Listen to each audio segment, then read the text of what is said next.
Good day, Physicians Weight Loss Centers. Today is Wednesday, January 16th. Here's our news.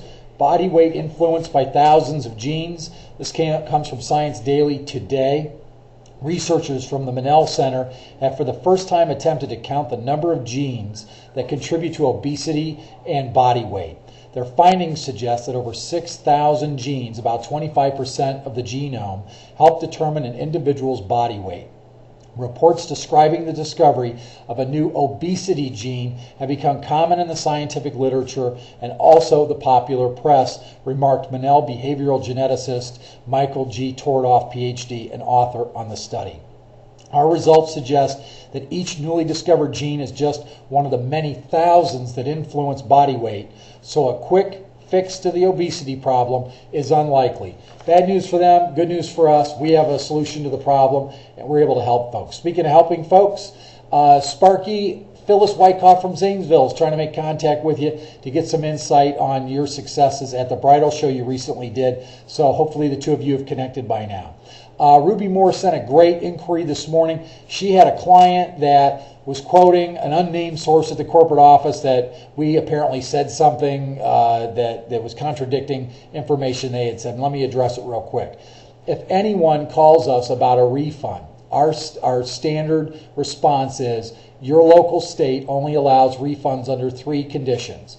If you cancel within 3 days of the time you enrolled, if your doctor sends an order saying that you can't be on the program, and at that point you'd get a prorated refund, or if the center moves 25 miles away. Beyond that, there's no recourse or appealing in terms of a refund.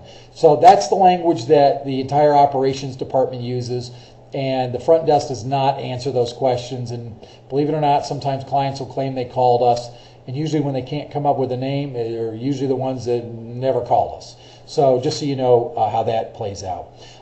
Jackie in Melbourne asked the same question a lot of you have been asking. How's the top 10 shaking out? Pam Callahan, quit calling me to ask. I'm not going to tell you.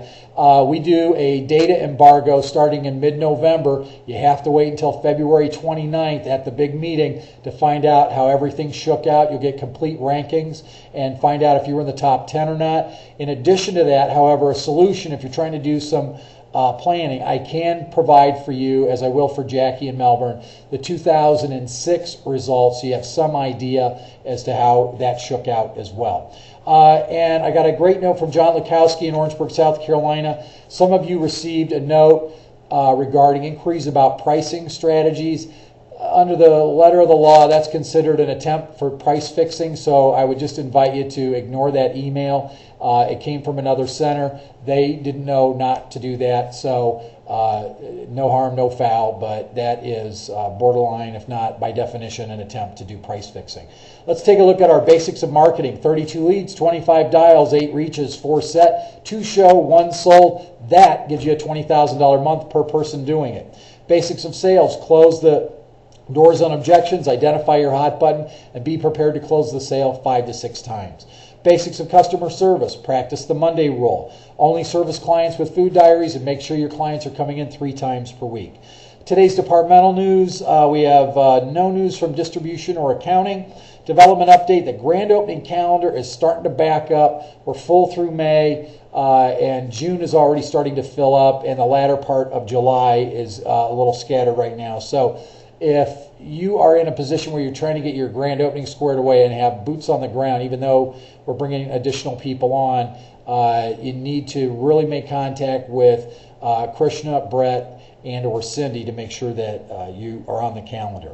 Some updates from advertising. Obviously, the PAM's ads are up. If you haven't had a chance to visit those, visit the PAM site to be able to see that. You'll also see the 2008 testimonial winners poster up. We'll talk more about that on Friday's conference call. In marketing, I'm still looking for my superstar to get 25 contest boxes out and tell me about their success. In operations, we're looking for your 2007 February enrollments. Get that head count in. And finally, on the meeting, make sure you get your confirmation in. We'd like to have that wrapped up this week, if at all possible.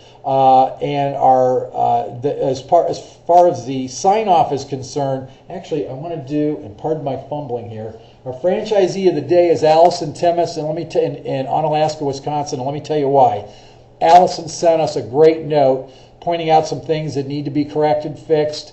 adjusted, and I take all of that seriously and taking it to heart and getting an action plan together. I want to thank you, Allison, for your honesty. And as you know, I have tremendous respect for you and the way you feel about the way things are done. So Allison is our franchisee of the day. And with my sign off, and I wish I could send you the picture, but I can't attach it. It's too big.